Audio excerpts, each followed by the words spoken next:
Hi everyone, in today's lesson we're going to talk about how to solve radical equations. So a radical equation is honestly an equation with an equal sign that has a radical attached to it somewhere. So the way that we solve is that we have to first isolate one radical to one side of the equal sign. So in example number 1, the radical is already isolated. Isolate is just a fancy word to mean to get alone, right?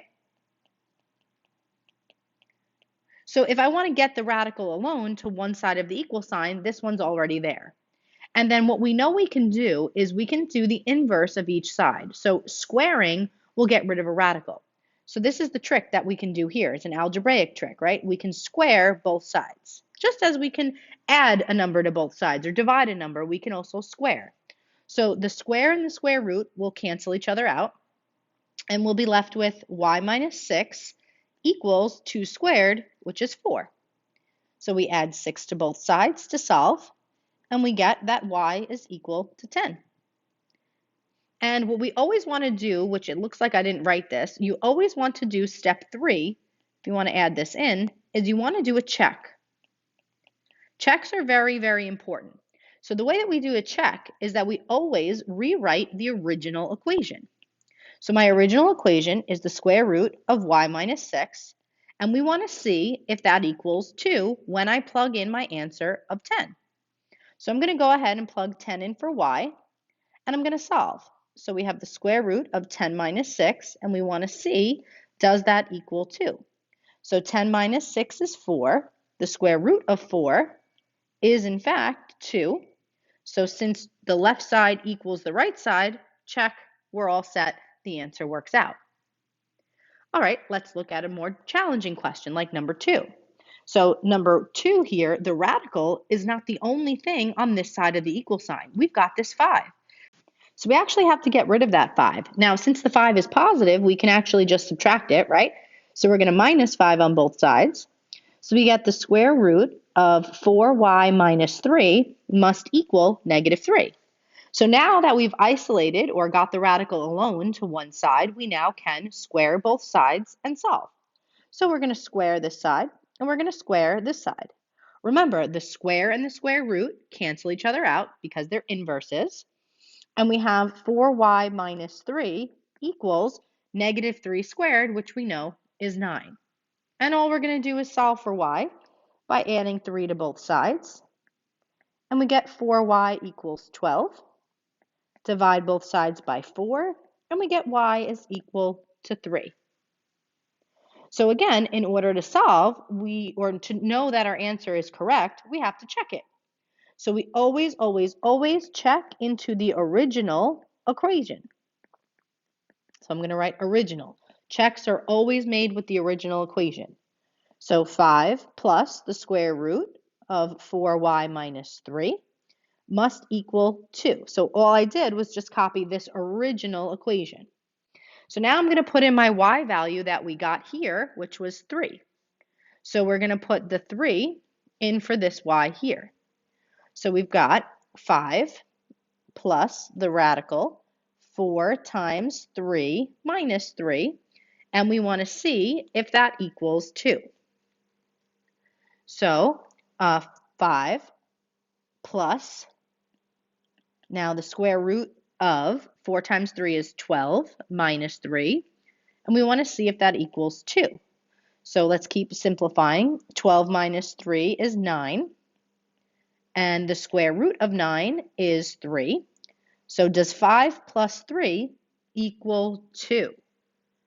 Interesting. 5 plus 3 actually gives me 8. So 8 does not, this is the symbol you can use, does not. So 8 does not equal 2. So since that's the case and the check does not work out, we have no solution. Why?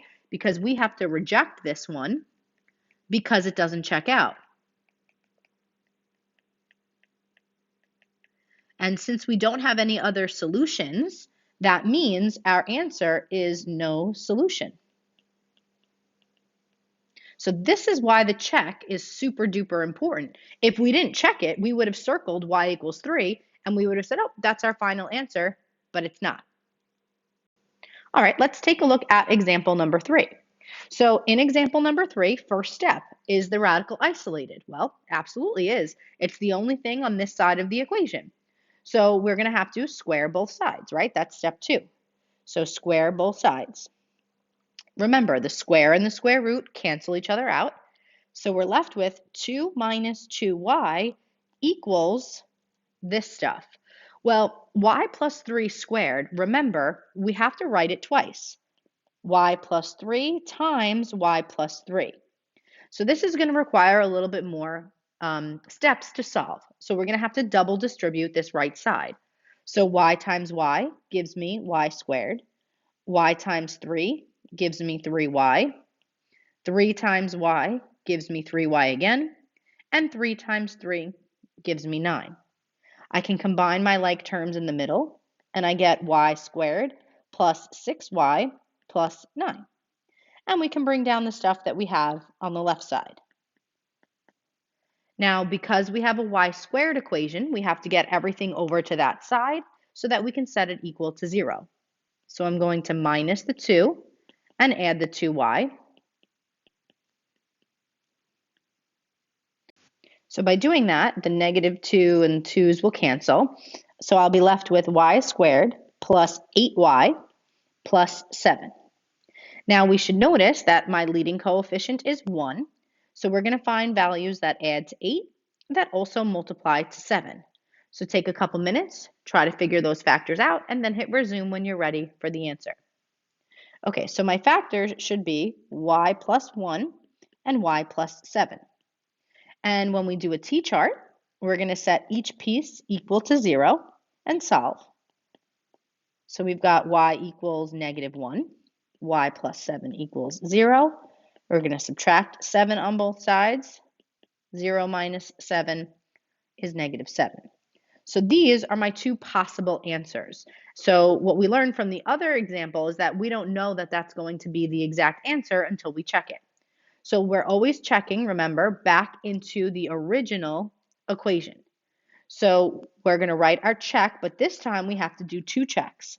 So we need to check y equals negative 1, and we have to check y equals negative 7.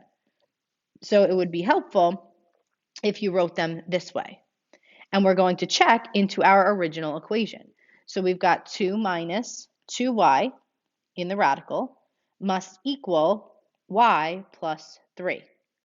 And then I'm just going to write it on the other side here because we have, two checks we need to do.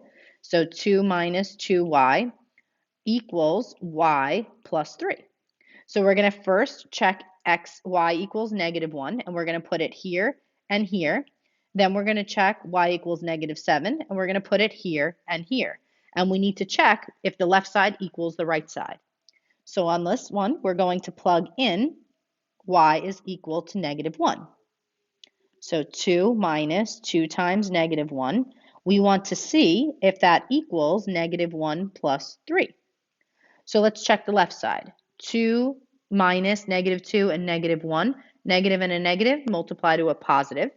So it's really saying 2 plus 2, which is the square root of 4, which is in fact 2. Now this right side, we have negative 1 plus 3, which is in fact 2. So if I follow that down, it looks like the left side and the right side equal out. So we can go and box y equals negative 1 and say that that is a final answer because it works. So now let's do the same thing with negative 7. So we're going to plug in negative 7 for this y and negative 7 for this y. And we want to see if they're equal. So let's start with this side first. So a negative times a negative is a positive. So 2 times 7 is positive 14. So 2 plus 14 is 16. And the square root of 16 is 4. So the right side, negative 7 plus 3, that's actually equal to negative 4. So 4 equaling negative 4, we can put does not equal. Therefore, y equals negative 7, we must reject. So we really only have one answer here, and that answer is y equals negative 1.